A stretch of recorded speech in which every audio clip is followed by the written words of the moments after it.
Hi, this is me, dietitian Ankita. Today we will discuss about estrogen dominance and how estrogen dominance is linked to your liver health. तो oestrogen basically एक hormone होता है जो female body में correct balance में होना चाहिए progesterone के साथ। जब हमारी बॉडी में प्रोजेस्टेरॉन एंड एस्ट्रोजन का इम्बैलेंस हो जाता है, एस्ट्रोजन बढ़ जाता है, देन उस कंडीशन को हम एस्ट्रोजन डोमिनेंस बोलते हैं। अब इसके तीन रीजंस हो सकते हैं एस्ट्रोजन बढ़ने के। या तो आपकी बॉडी में एस्ट्रोजन ज़्यादा अमाउंट में बन रहा है, सेकेंड रीज़न प्रोजेस्टेरॉन कम अमाउंट में बन रहा है तो प्रपोर्शन में एस्ट्रोजन ज़्यादा हो जाता है। थर्ड रीज़न कैन बी आपका जो है एस्ट्रोजन बॉडी से डिटॉक्सिफाई, एक्सक्रीट या मेटाबोलाइज नहीं हो रहा है। अब लिवर का क्या रोल है इसमें एस्ट्रोजन मेटाबोलाइजेशन में? Your liver is the primary organ जो एस्ट्रोजन को मेटाबोलाइज कराता है, डिटॉक्सिफाई करता है एंड बॉडी से एक्सक्रीट करता है।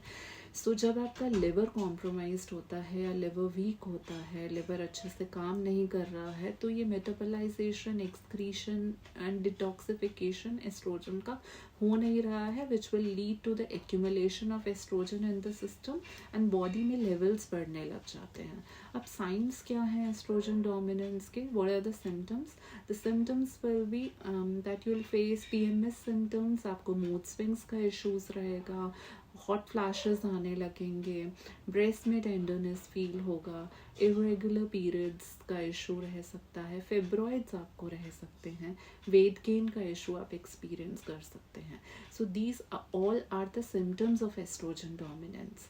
अब इसको करेक्ट कैसे करना है? जैसे मैंने बोला कि liver is the primary organ जो एस्ट्रोजन को एक्सक्रीट कराता है, डिटॉक्सिफाई कराता है, मेटाबोलाइज कराता है। तो लिवर ये 3 फेजेस में करता है। पहले फेज में वो एस्ट्रोजन मेटाबोलाइज होता है, इंटरमीडिएट्स में कन्वर्ट होता है। सेकेंड फेज में वो लिवर उसको वाटर सोल्यूबल बनाता है। थर्ड फेज में उसका एक्सक्रीशन होता है बॉडी से, विच इज़ सो दैट वो स्टूल, बाइल, यूरिन के थ्रू बॉडी से पास होके एलिमिनेट हो सके एंड एक correct balance in correct level body में मेंटेन रहे। अब आप क्या चीज़ें कर सकते हैं? लिवर सपोर्टिंग फूड स्टफ्स क्या ऐड कर सकते हैं जिससे आपका लिवर थोड़ा स्ट्रॉन्ग हो एंड एस्ट्रोजन का जो ये है मेटाबोलाइजेशन ये अच्छे से हो। तो सबसे पहले आप अपनी डाइट में क्रूसीफेरस वेजिटेबल्स इंक्लूड कीजिए। इसमें क्रूसीफेरस वेजिटेबल्स में DIM एंड सल्फोरेन करके एक कंपाउंड होता है जो एस्ट्रोजन के एक्सक्रीशन, मेटाबोलाइजेशन में हेल्प करता है। सेकेंड, आप मिल्क थिसल इंक्लूड कर सकते हैं। Milk thistle is also a liver tonic which increases and supports the liver health.